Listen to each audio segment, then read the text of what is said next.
Bonjour, donc on va continuer la série de vidéos sur les fichiers en C avec une vidéo consacrée uniquement aux fonctions de lecture en C.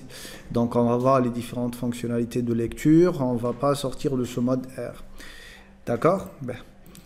Donc maintenant, qu'est-ce qu'on va faire? Déjà, on va essayer d'améliorer un petit peu ce code-là. On va lui dire if fp, if not fp. C'est-à-dire quoi not fp?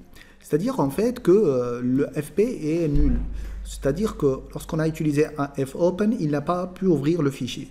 Par exemple, si le nom du fichier était erroné. On va essayer ce cas-là, on va dire printf problème ouverture.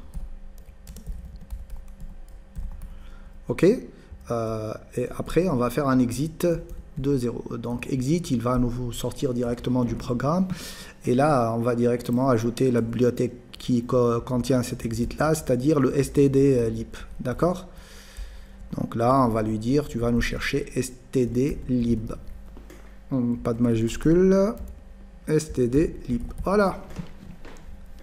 Et on va essayer de voir ce que ça donne. OK? Problème d'ouverture et il sort directement. Vous voyez? Donc ça vous permet de vous protéger lorsqu'il y a une erreur dans votre code. D'accord? Ok, très bien. Maintenant, on a vu tout à l'heure qu'on pouvait lire le fichier en utilisant un fgetc et qu'on lui passait en paramètre le fp, qui est le descripteur de fichier. D'accord? Maintenant, on va voir comment on peut lire ligne par ligne notre fichier. Pour ce faire, on a une fonction équivalente à get, qui était la fonction getString. OK? Donc, l'équivalent de getString, dans getString, c'est getString à partir d'un fichier, from a file. OK? Donc, qu'est-ce qu'on va faire ici? On va juste commenter ce code-là. On va ajouter un petit message. Et on va appeler ça lecture fichier ligne par ligne. Ok, maintenant on va voir la deuxième chose. C'est-à-dire quoi la deuxième chose? C'est comment lire le fichier, plutôt ici caractère par caractère. Donc caractère par caractère. Très bien. Maintenant, on va utiliser fget. Donc fget, elle prend en paramètre quoi? En fait, elle prend en paramètre s qui va contenir ce qu'on va lire. N qui va être le nombre maximal de caractères à lire. Et fp, ça va être le descripteur. D'accord? Elle va ou bien retourner un pointeur sur cette ligne-là en cas de lecture, ou bien nul lorsque le fichier s'est terminé. D'accord? Donc comment fget marche? En fait, elle a deux critères d'arrêt. Le premier qui est atteint, elle va le prendre en considération. Donc il suffit que l'un de ces deux critères d'arrêt sont atteints, elle va s'arrêter de lire. Ou bien elle arrive à /n, donc elle arrive à lire à la fin de la ligne, ou bien le n, c'est-à-dire le nombre de caractères. Donc si on a un fichier comme celui-là, et qu'on lui dit de lire 4 caractères par 4 caractères, en fait elle va en lire 3 et on va en garder 1 pour le /0. Donc prenez en considération toujours ça. Là, elle va lire bon, puis joue, puis R et ainsi de suite. Pourquoi R? Parce que R, là, elle arrive à R et là, il y a un retour à la ligne. Donc, elle va atteindre le retour à la ligne avant la lecture de ceci. Donc, on va essayer un petit exemple pour voir ce que ça donne. Donc, on va lui dire, tant que tu lis les lignes, donc while fgetS S, et là, je vais lui dire, par exemple, ici, 4 FP. Il faut que je déclare une chaîne dans car S de 50, ok, ou bien 200, allez, tiens.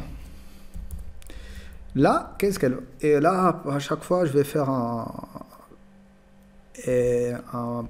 printf pour son S et anti/n. Je veux lire bloc par bloc ce qui se passe. D'accord? Et on va exécuter. Rien ne se passe. Est-ce que j'ai modifié le nom du fichier? Donc fichier.txt while fgetS. Ah oui, je ne lui ai pas donné le S, c'est normal. Ok. Très bien. Je recommence et là, vous voyez, bonjour, retour à la ligne, tech, wall et ainsi de suite. Donc là, les premiers, elle a trouvé le bon, c'est bon. Joue, c'est bon. Après, lorsqu'elle est arrivée à R, elle a trouvé le /n avant de pouvoir lire le reste des caractères. Ce qui fait que là, elle a lu juste ces caractères-là. D'accord? Si je lui mets 40 ou bien 90 par exemple, là, on va être sûr de lire ligne par ligne parce que je sais que mon fichier ne contient pas de ligne dont la taille est supérieure à 90. Donc, elle va nous afficher bonjour, TechWall et chaîne sur les technos. D'accord? Je vais réactualiser et je vais voir ce que ça donne. Bonjour, TechWall, chaîne sur les technos. Donc, vous voyez qu'ici, lorsque vous avez besoin de lire votre fichier ligne par ligne, obligatoirement, vous allez mettre une valeur de n qui va être supérieure à la plus longue de vos lignes. Et là, vous êtes sûr que vous allez avoir à chaque fois, à chaque appel, toute la ligne complète. D'accord? Si vous voulez des petits blocs, vous donnez la taille minimale des petits blocs que vous voulez lire. Ça, c'est la deuxième façon de lire avec fgets. Donc, on a fgets pour lire caractère par caractère et fgets pour lire ligne par ligne. On peut aussi utiliser ce qu'on appelle notre fameuse fscanf. Et fscanf, là, elle va nous permettre de faire une lecture formatée de notre fichier. Donc, fp, par exemple, %s.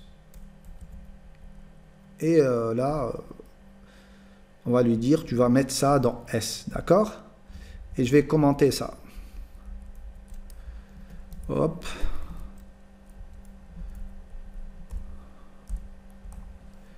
Et là, on va dire lecture fichier ligne par ligne.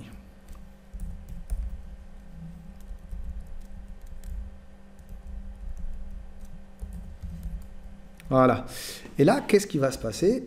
Après, je vais faire un putsch de S. Point virgule. Ça, c'est l'équivalent à scanf %ss. Et là, au lieu de lire à partir de stdi, on va lire à partir de fp, tout simplement. Je vais exécuter mon code, et là, on va avoir juste bonjour. Et on a toujours les mêmes problèmes que scanf. Hein. Par exemple, je vais dire bonjour les amis. Là, vous allez voir qu'en faisant ça et en réexécutant, il va juste lire bonjour. Pourquoi? Parce que scanf a comme séparateur l'espace. D'accord? Là, c'est exactement ce que nous avons. C'est exactement ce qu'il faut avoir. D'accord? Autre chose, c'est que réellement, notre scanf, ça correspond à quoi? Si je veux lire par exemple 2 entiers, d'accord?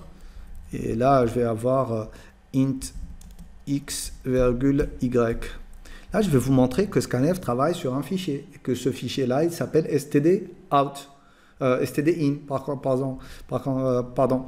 Donc, si je vais lui dire scanf à partir de std_in, standard input, tu vas faire un %d, ok, et tu vas mettre tout ça dans l'adresse de x, virgule, et l'adresse de y. Et là, je vais faire un petit printf de %d, anti/n, pas besoin. Là, je vais faire un anti/n, et là, je vais lui dire de lire x, virgule, y. Et là, on va voir si ça marche réellement ou pas. Donc, je vais lui dire 14 et 25. Et oups, ça ne marche pas. Pourquoi ça ne marche pas? std_in, standard up. fscanf, c'est normal que ça ne marche pas. fscanf.